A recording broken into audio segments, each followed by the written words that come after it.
Mom, when the birdmen came, they drew a red cross on our door. When Elara said this, silence fell in the kitchen. Her mother, Claire, slowly set her coffee cup down on the table. Her daughter was 6 years old. They had never discussed medieval history, plague doctors, or quarantine measures before. Historical documentaries weren't watched at home. Elara couldn't even read or write yet.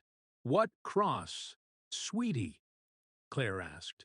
"The Red Cross, Mom. It meant we were sick." Then they came in and nailed the door shut. We couldn't get out. My mom and dad died with black spots.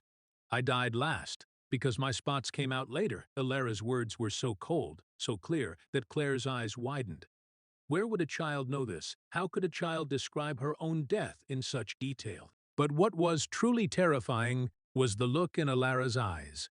The child wasn't looking with normal eyes. She was looking with the eyes of someone who had suffered, someone from centuries ago. They had long beaks, beaks filled with lavender. When her mother heard these words, she tried to calm her daughter down. The child suddenly started screaming. This lasted about 15 minutes. There was a crow on the window of their house. When the child saw the crow, she started crying. This would continue for a long time. When Elara was born, everything seemed normal. She was a calm baby. She didn't cry much. She took her first steps at 12 months. She said her first word at 14 months. Sarah thought her daughter's development was according to the books, but when she turned 3, the first sign appeared. At a Halloween party, a man wearing a mask approached Elara. The child suddenly started screaming. Sarah was frightened by this and immediately took her daughter to the hospital. The doctors found nothing. "Maybe she is scared. Children are sensitive," they said. Sarah accepted this, because there was no other explanation. But the real change began when Elara turned 6. One morning, Sarah was making coffee in the kitchen. Elara was sitting at the table, drawing something on a piece of paper. Sarah saw what her daughter had drawn. She had drawn a long, pointed beak. It didn't look like a bird. It looked like a human figure with a terrifying mask on its face. "What is this?" "Sweetie," Sarah asked.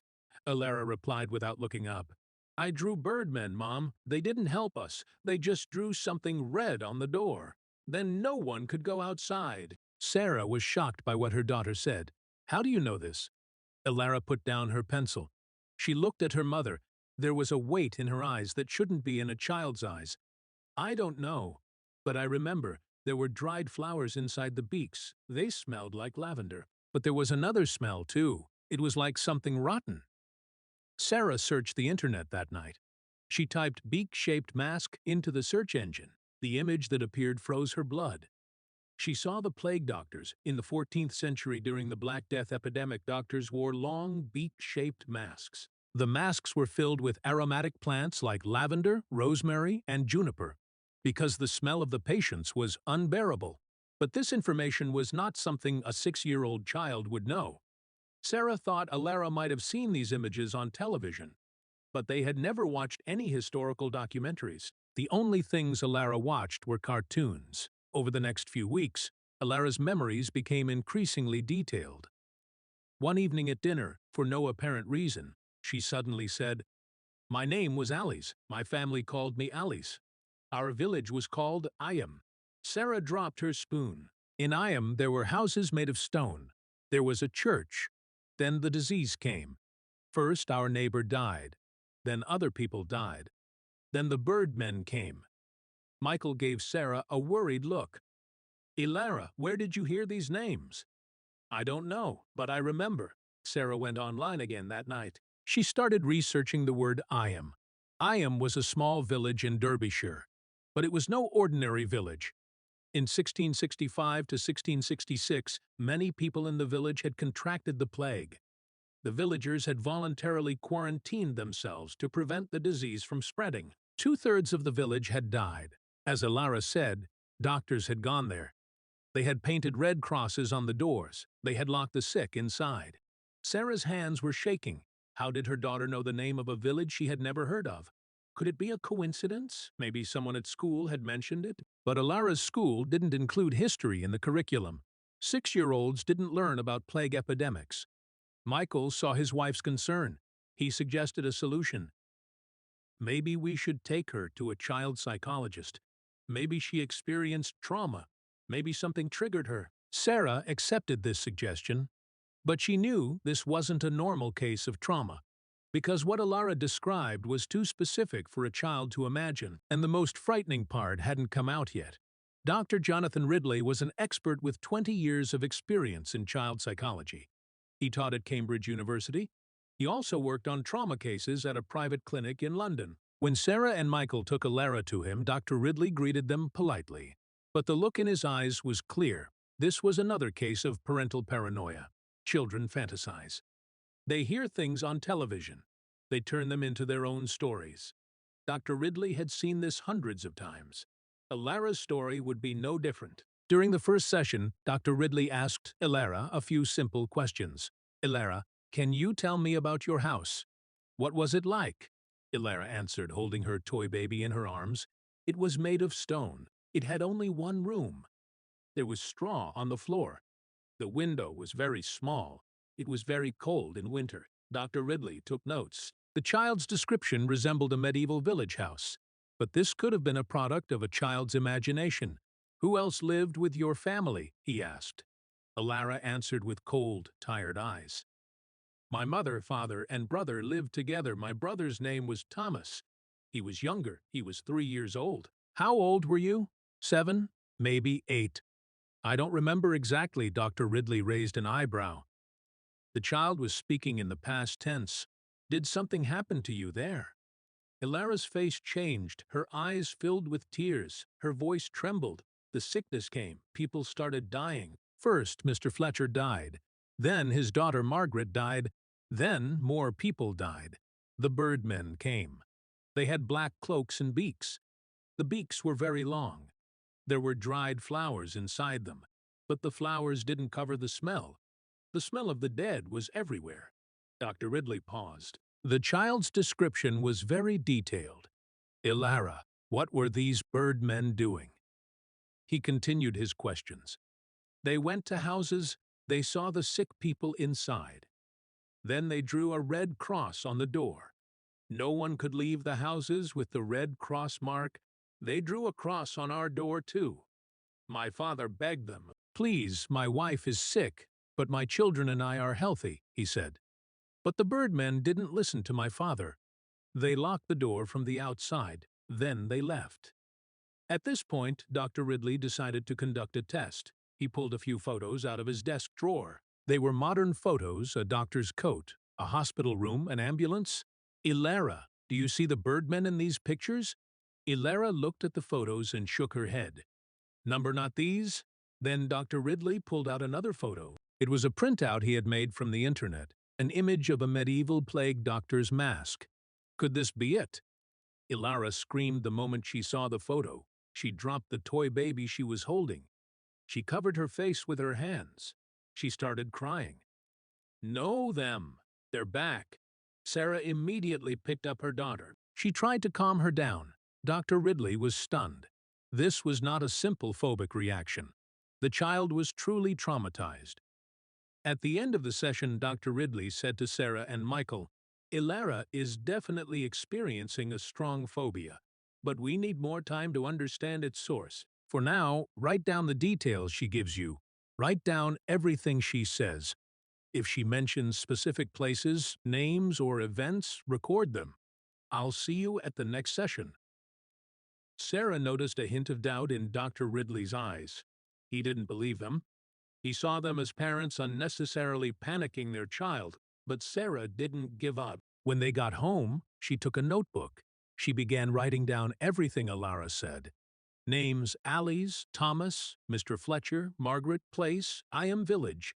Date: uncertain, but during the plague symptoms, black spots, fever, death. And most importantly, red cross marks. Over the next few weeks, Elara provided more details. One day at the dinner table, she suddenly said, when my mother died, she had big black swellings on her arms. Her neck was swollen too. She was in a lot of pain. I was sitting next to her. Thomas was crying. My father couldn't do anything. Then I got sick too. Black spots appeared on my arms. It was very hot. Then it went dark. Sarah researched it further that night. She searched online for plague victims in AM. A list appeared. She found the names of people who died in AM in 1665 to 1666. And there she saw a name, Thomas Hancock, aged 3, died in August 1666. Sarah found it hard to breathe. Elara's brother's name was Thomas. He was 3 years old.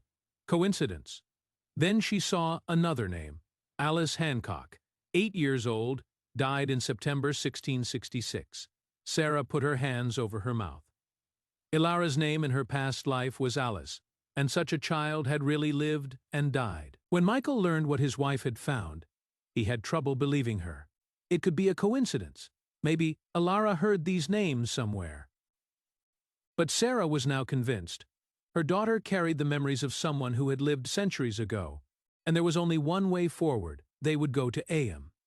She wanted to see that village. She would find the places Elara had mentioned, and maybe she could find some proof. A week later, the Harper family got into their car. They set off for Derbyshire. Elara sat quietly in the back seat. She watched out the window. Sarah tried to read the expression on her daughter's face, fear, excitement, or a sense of familiarity. No one spoke during the trip. There was silence in the car. This silence was almost suffocating. When they arrived in EM, the village was exactly as Elara had described it. There were stone houses. The streets were narrow. There was a church in the center. But the most striking thing was the sign at the entrance to the village. AM Plague Village, 1665 to 1666. Sarah parked the car and looked at her family. Are you ready? Michael nodded. But there was hesitation in his eyes. Elara opened the door. She stepped outside. She began walking as if she were returning home, completely naturally. Sarah and Michael followed her. As Elara walked down the street, she looked around. It was as if she was trying to remember something. Then she suddenly stopped in front of an old stone house. The door was narrow and the windows were small. This was our house. They drew a red cross on the door. We were locked inside. Sarah clung to Michael's arm. Her heart was racing. Are you sure, sweetheart? Elara nodded. I am sure, Mom. There is something inside. We have to find it. The house was now a museum piece. EM Village had become a tourist attraction because of its plague history. Some houses had been preserved. Others were still used by the local people. The house Elara pointed to was currently empty. It was under the supervision of the local historical society. Sarah went to the village information center and explained the situation. The woman on duty, Mrs. Pemberton, looked skeptical at first. You said your daughter remembers this house? Sarah nodded. I know it sounds crazy, but please, just let us look inside. 5 minutes is enough. Mrs. Pemberton looked at Elara. The little girl was carefully examining the house's windows. It was as if she was trying to see something inside. The old woman's face softened. All right, but I am coming with you. These houses are historic structures. You must be careful. When they opened the door, the smell of old stone and dampness wafted inside. The house was just as Elara had described it. One room, stone floor, small window. There was a fireplace in the middle. Old wooden beams were on the walls. When Elara stepped inside, her footsteps slowed. Her eyes scanned the room. There was straw next to the fireplace. We slept there. My mother was sitting here. She was holding Thomas. My father was waiting by the door. He was trying to get out, but the door was locked. Mrs. Pemberton frowned. Where did you get these details, young lady? Elara didn't answer. She walked over to the fireplace and crouched down. She felt the stone floor with her hands. There is something here. My father hid something under the stones. Sarah's heartbeat quickened. What did he hide, Elara? I don't know. But there was a small box there. There was something inside. My father put it there. If we die, maybe someone will find it, he said. Michael looked at Mrs. Pemberton. Can we open this floor just to look? The old woman hesitated. This is a historic building. We can't do anything without permission. But Sarah looked at her with pleading eyes. Please, we'll just look. If we don't find anything, we'll leave everything as it is. Mrs. Pemberton took a deep breath. All right, but be very careful. Michael brought a shovel and a flashlight from his car. They began to lift the stones where Elara had pointed. The first 2 stones came up easily. There was soil underneath. Michael stuck the shovel into the soil. He began to dig. 10 centimeters, 20 centimeters, 30 centimeters. There was nothing. Sarah's hope began to fade. Maybe it was just a child's fantasy. Maybe there was nothing there. But then the shovel hit something hard. There was a metallic sound. Michael stopped and carefully cleared the soil around it. And there, buried in the soil, was a small metal box. It was rusty, the lid worn, but it still looked solid. Sarah took the box, her hands trembling. Even Mrs. Pemberton was watching with curiosity now. "Open it," said the old woman. Sarah slowly opened the box. Inside was an old, yellowed piece of paper, something written in handwriting. But it was a very old style, the letters difficult to read. Some words were illegible. Mrs. Pemberton took the paper and examined it carefully. This is writing from the 17th century, probably around 16th century, probably around 1666. Then she began to read. Her voice trembled. "My name is William Hancock. As I write these lines, I have lost my wife, Elizabeth. My son Thomas died 2 days ago. My daughter Alice is sick. She has a fever. Spots have appeared on her arms. I know she will go too. The plague doctors have locked us in this house. No one comes. No one helps. We just wait.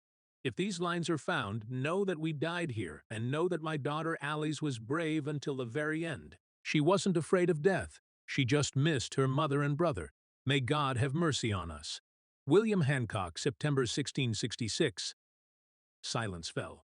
Mrs. Pemberton's eyes filled with tears. Sarah and Michael stood frozen. Elara sat quietly by the hearth. There was a strange peace on her face. Sarah turned to her daughter. "Elara, you really were Alice, weren't you?" Elara slowly nodded. "Yes, I was Alice. I died here. But now I am here, somewhere else. I live in another time." Mrs. Pemberton held the letter, trembling. "This is unbelievable. This document has been here for years, but no one knew. And how could this child know?" Sarah couldn't answer, because there was no logical explanation. Science couldn't explain it. Psychology couldn't explain it. Only one truth remained. Elara carried Alice's memories. Somehow, a spirit from centuries ago now lived inside this little girl. Michael called Dr. Ridley. He told him everything that had happened. At first, the doctor didn't believe him. It must be a coincidence. "The child may have seen the document before," he replied. But Michael said, "The document was buried underground. Doctor, no one knew about it. And Elara told us exactly where it was." Dr. Ridley replied after a long silence, "I am coming. I need to examine this case myself." 2 days later, Dr. Ridley arrived in Iam. He examined the document, toured the house, and researched the local historical archives. He found the records of William Hancock, Elizabeth Hancock, Thomas Hancock, and Alice Hancock. They had all died of the plague in 1666. Their ages, names, dates of death, everything matched Elara's account exactly. Sitting in a cafe with Sarah and Michael, Dr. Ridley took a deep breath. "I've been doing this job for 20 years. I've seen hundreds of cases, but I've never encountered anything like this. I can't explain it scientifically, but I can't deny it either. Elara somehow possesses Alice's memories. I don't know how that is possible, but it is true." Elara changed after that day. She no longer feared birds or masks. It was as if a weight had been lifted from her shoulders. One day, Sarah asked her, "Do you still remember Alice?" Elara smiled. "Yes, I remember, but it is not sad anymore. She is just a part of me now. And she is at peace, because now someone knows her story." Sarah took her daughter in her arms. She couldn't hold back her tears, because she knew that her daughter wasn't just Elara. She was also Alice. Centuries ago, she was the little girl who died in that dark house, and now that story had finally been told. William Hancock's letter began to be displayed in the Iam Village Museum. Alongside it, Elara's story was also told. Local newspapers reported the story. Then the national media took an interest. Some didn't believe it. "These are fakes. The family manipulated the child," they said. But Mrs. Pemberton and Dr. Ridley confirmed the authenticity of the document. That box had been there for years. No one knew about it. And Elara had said exactly where it was.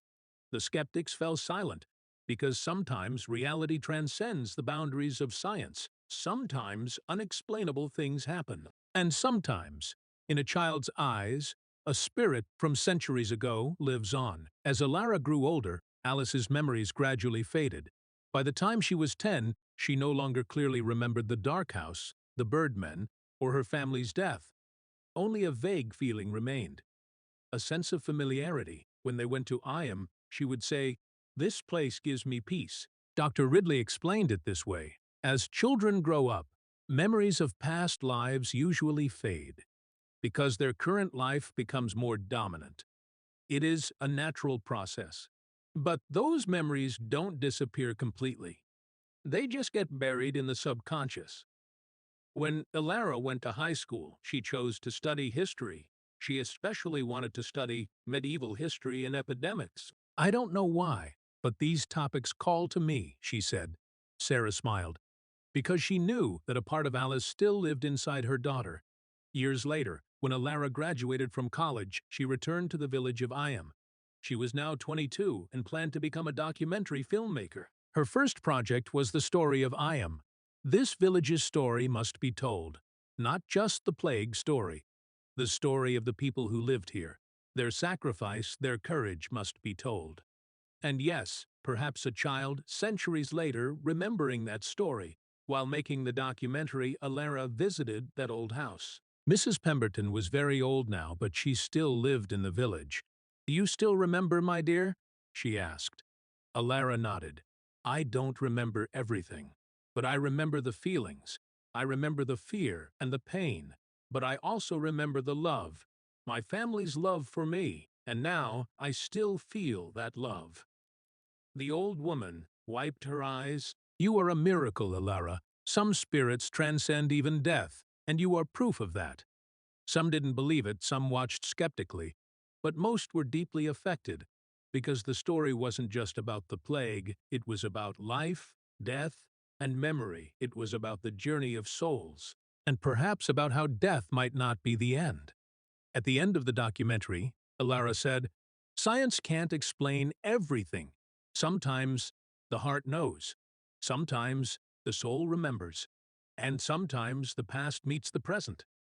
I don't know who Alice is, but I know she is a part of me, and her story will never be forgotten." William Hancock's letter is still on display in the museum. Thousands of tourists come to see that document every year. And some say that when they stand in front of that old stone house, they hear a voice from inside, a child's voice. "I am here, I am still here, and I am not alone anymore." Elara is now in her 30s, married, and has a son. His name is Thomas. When Sarah asked her daughter, "Why did you choose that name?" Elara just smiled and said, "I don't know, but it felt right. Perhaps Alice's brother in some way lived on in a new generation." The week Thomas turned 3, an inexplicable heavy tension hung over the house. Elara couldn't admit it to her husband or her mother, but deep down she was terrified of that cursed cycle repeating itself, of history repeating itself. Because deep in her memory there was an indelible truth. In that ill-fated summer of 1666, her little brother Thomas, at exactly this age, had died in the flames on the cold floor of that stone house. That moment, the helplessness she saw in Alice's eyes, combined with Elara's present-day maternal instincts, made it difficult for her to breathe. She woke up repeatedly at night to check her son's breathing, unable to stop herself from searching his tiny body for those dreadful black spots, the signs of the plague. Every cough, every sneeze was like an apocalyptic sign from centuries ago. But when his birthday morning arrived, unlike Iam's gray sky, the day dawned bright and clear. Thomas fell while playing with his new bike in the garden and cut his knee. When Elara rushed to him in panic, her heart pounding, her son smiled broadly at her instead of crying. He got up and dusted himself off. "It doesn't hurt, Mom," he said, his eyes sparkling. "I am very strong. I'll be fine." At that moment, Elara felt the invisible thick wall of time crash down with a roar. This was not that Thomas. This child had come to live, not to die. The ghosts of the past had melted away in the sun. Sarah, watching her daughter and grandson from the porch, held Michael's hand tightly, feeling no need to hide the tears in her eyes. "Do you see?" she whispered. "His fear is gone." Alice finally saved her brother. This time the story has a happy ending. The birthday photo taken that day was not just a celebration for the Harper family, but also a document of a spiritual victory and atonement. In the photo, there was no longer that old centuries, old sadness and heaviness in Elara's eyes. There was only a mother's pure, unblemished joy. When Dr. Ridley heard about this development months later, he added a final note to the conclusion of his academic paper, one that was not scientific but which he believed in with all his heart. Trauma can be genetically transmitted. Yes, but so are love and hope. And sometimes love rewrites even the darkest, most definitive endings that history has written. Thomas continued to grow, a healthy, cheerful, and vibrant child. His joyful laughter echoing through the house seemed to complete the childish chirps, left unfinished, silenced centuries ago in Iam. Completing those silenced, half-finished childish chirps, singing a song ode to the universe. Perhaps souls really did return. Perhaps within all of us there were forgotten memories, lives lived. And perhaps, just perhaps, what we call death was merely a door. A door opening not to an end, but to a beginning. If you believe that Elara truly carries Alice's memories, write to me in the comments. If you think it is a coincidence, share your thoughts with me, because this story is not an ordinary story. It is perhaps a reminder of forgotten truths that live within all of us. And who knows, maybe one day, you too will begin to remember a place you've never been, a time you've never lived, and then you will understand. The spirit is stronger than the body. Memory is deeper than time. And some stories never end. They are just told in a new way. Subscribe to join us as we uncover the next mystery, because the world is full of secrets yet to be discovered, and we will find those secrets for you.